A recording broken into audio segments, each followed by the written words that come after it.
আসসালামু আলাইকুম।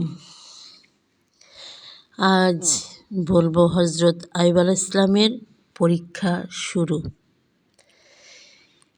এরপর শুরু হয় শয়তানের প্রচেষ্টা আইয়ুবকে সত্যর পথ থেকে বিস্তৃত করার জন্য। শয়তানের প্রচেষ্টার কোনো শেষ নেই। সারাদিন বিভিন্ন পরিকল্পনা করে আর সে অনুযায়ী কাজ করে যায়, কিন্তু শয়তান সফল হতে পারে না। বারবার তার কাজে ব্যস্ত হয়। আইয়ুব আলাইহিস সালাম আগের মতো আল্লাহর প্রেমে অটল।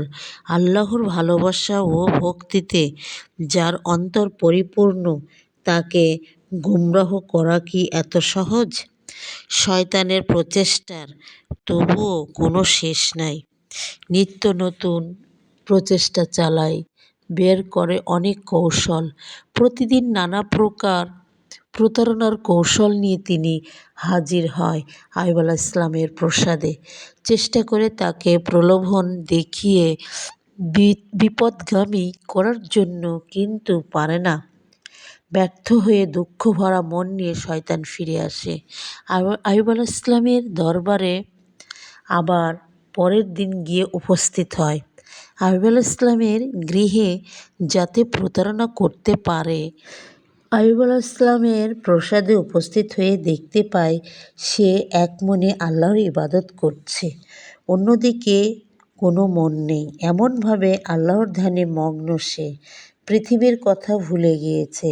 শয়তান পড়ে মহা মুশকালি।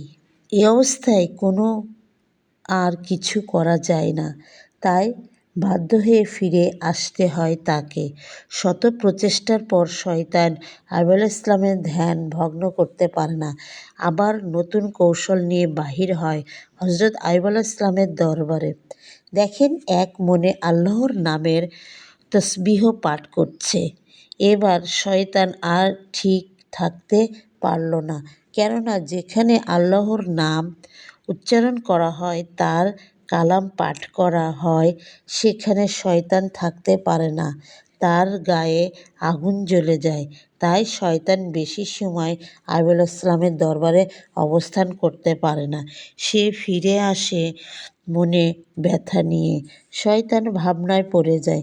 সে ভাবতে থাকে, এ পাঠালাম, অথচ এক মুহূর্তের জন্য আমি আইয়ুবের নিকট ঠাঁই পেলাম না। তাহলে কি আমি আইয়ুবের নিকট হেরে যাব? না, তা হতে পারে না।